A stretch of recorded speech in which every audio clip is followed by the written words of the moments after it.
మీకు ఎక్కువ ఎవరితోటి ర్యాప్ హీరోస్లో?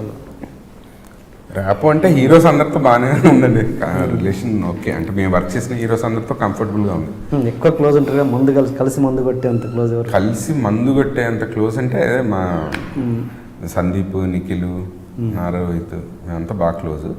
ఓకే. నెక్స్ట్ నాని భయ్య కూడా కొంచెం క్లోజే. నాని కూడా అంటే కలిసి మందు కొట్టే అంత లేదు, బట్ ఓకే కలిస్తే హాయ్ బాగా మాట్లాడుతున్నారు. రోహిత్ బాగా క్లోజ్ అంటే రోహిత్, నిఖిల్, సందీప్ బాగా క్లోజ్. ఓకే.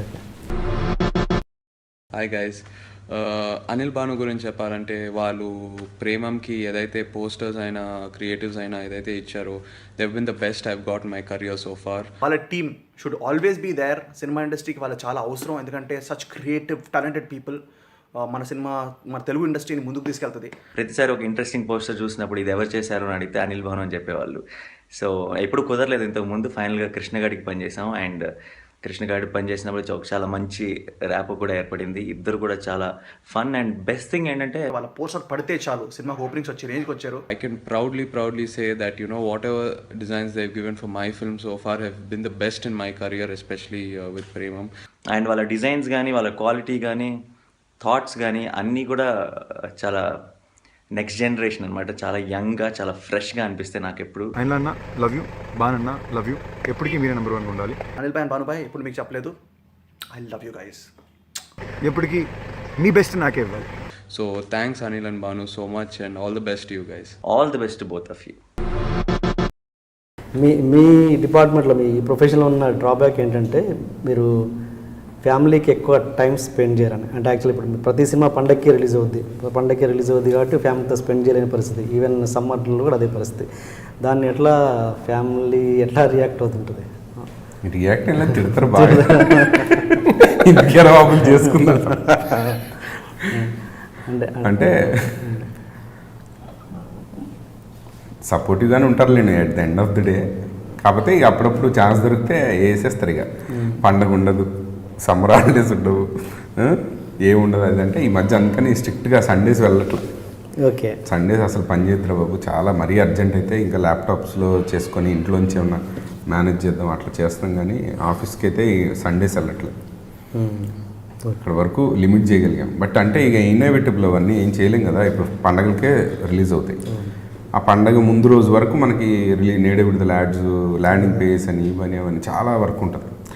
రిలీజ్ అయితే ఆ టాక్ బట్టి నెక్స్ట్ డే పేపర్ యాడ్ ఉంటుంది. సో పండగ రోజు కూడా మేము పనిచేయాల్సి వస్తుంది. ఇలాంటి చిన్న చిన్న ఏమని కాదు, పబ్లిసిటీ. ఇప్పుడు ట్రైలర్స్ వాళ్ళు ఉంటారు, ట్రైలర్స్ చేసేవాళ్ళు కూడా మాలాగే వాళ్ళది కూడా ఆ ముందు రిలీజ్ అయిన 1 వీక్ వరకు ఉంటుంది బాగా వర్క్ ప్రెషర్. అంటే బిఫోర్ చేసి పెట్టుకొని రిలీజ్ చేసేటట్టు ఉండదు. అంటే అదే అంటున్నా, ఇప్పుడు కాన్సెప్ట్ మారిపోతుంది. ఇప్పుడు రిలీజ్ అయిన తర్వాత సినిమాలో ఏది మనం హైలైట్ చేయాలి, ఆడియన్స్కి ఏం నచ్చుతుంది అనేది, ఏది ప్రమోట్ చేయాలి, క్యాప్షన్స్ ఏం పెట్టాలి. బిఫోర్ అంతా ఒక క్యాంపెయిన్లో వెళ్తాం, రిలీజ్ తర్వాత మారిపోతుంది మొత్తం. అంటే ఆడియన్స్ ఏది కనెక్ట్ అయ్యారు, ఫ్యామిలీ ఎలిమెంట్ కనెక్ట్, మళ్ళీ ఫ్యామిలీకి సంబంధించినటువంటి డిజైన్స్ ఫ్రెష్గా. అంటే సినిమాలో పాజిటివ్స్ ఏంటనేది మనకు రిలీజ్ అయ్యాక తెలుస్తుంది కదా. మనం అప్పటి వరకు వేరే అనుకోవచ్చు, ఇది బాగుంది ఇది బాగుందని. బట్ సడన్గా కాంట్రాస్ట్గా ఆడియన్స్కి వేరే ఏదో నచ్చచ్చు, అది హైలైట్ చేయాలి అప్పుడు. సో పాజిటివ్ దాన్ని ఏ విధంగా మనం పుష్ చేసి ఎక్కువ కలెక్షన్స్ రావాలన్నా, ఎక్కువ మంది సినిమా చూడటానికి ఏం చేయొచ్చు అనేది ఇంపార్టెంట్ అక్కడ. సో ఆ క్రూషియల్ 3-4 డేస్ కొంచెం వెబ్సైట్స్కి ఇచ్చే కంటెంట్ దగ్గర నుంచి సోషల్ మీడియాకి ఇచ్చే కంటెంట్, న్యూస్ పేపర్స్కి ఇచ్చే యాడ్స్, ఈ రిలీజ్ అయిన తర్వాత 3-4 డేస్ కొంచెం హెక్టిక్ ఉంటుంది, స్ట్రెస్ఫుల్గా ఉంటుంది బాగా.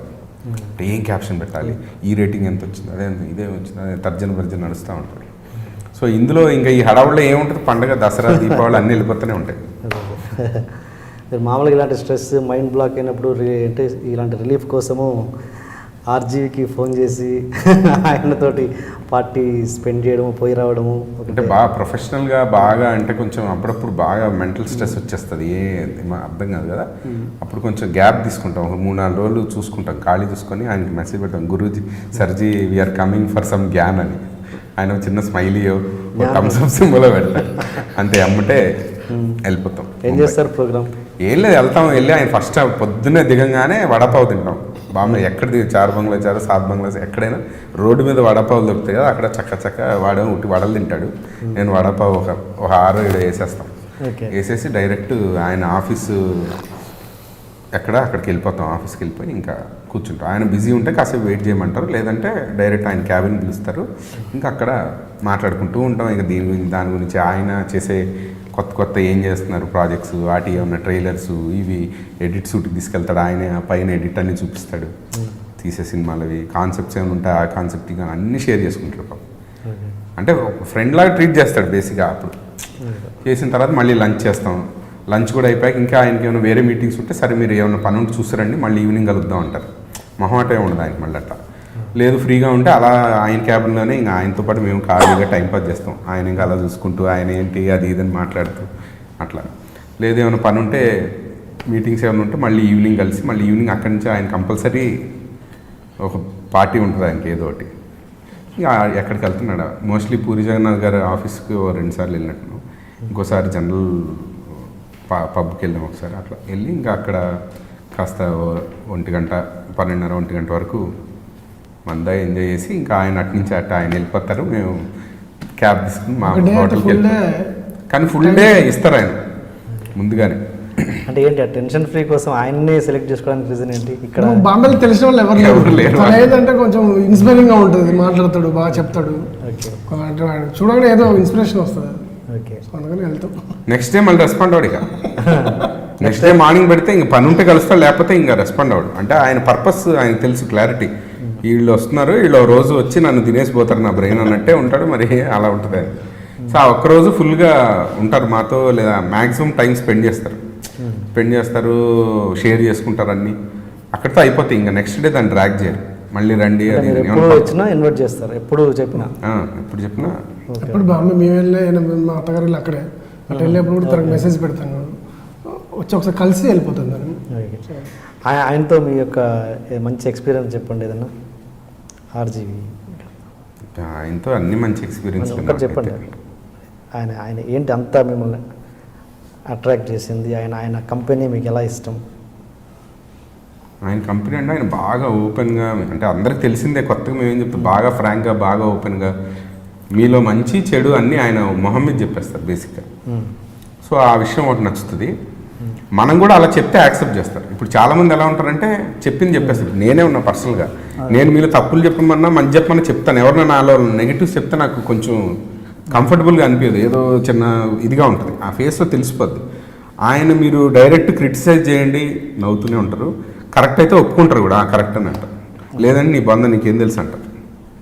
అంత ఓపెన్గా ఉంటారు. అంటే మంచిగా అనిపిస్తుంది. అలాంటి పర్సనాలిటీతో స్పెండ్ చేస్తే కొంచెం వైబ్స్ బాగుంటాయి ఆయన చుట్టూ అనిపిస్తుంది. అంటే ఆయన నుంచి తీసుకోవాల్సిన పాజిటివ్ చాలా ఉంది అసలు. అందరూ అంటే ఈ బ్లాగుల్లో వాటిలో అన్ని ఫాలో అవుతే చాలా మటుకు నెగిటివ్గా చాలామంది తీసుకుంటారు, కానీ యాక్చువల్లీ పాజిటివిటీ చాలా ఉంటుంది ఆయనలో. మంచి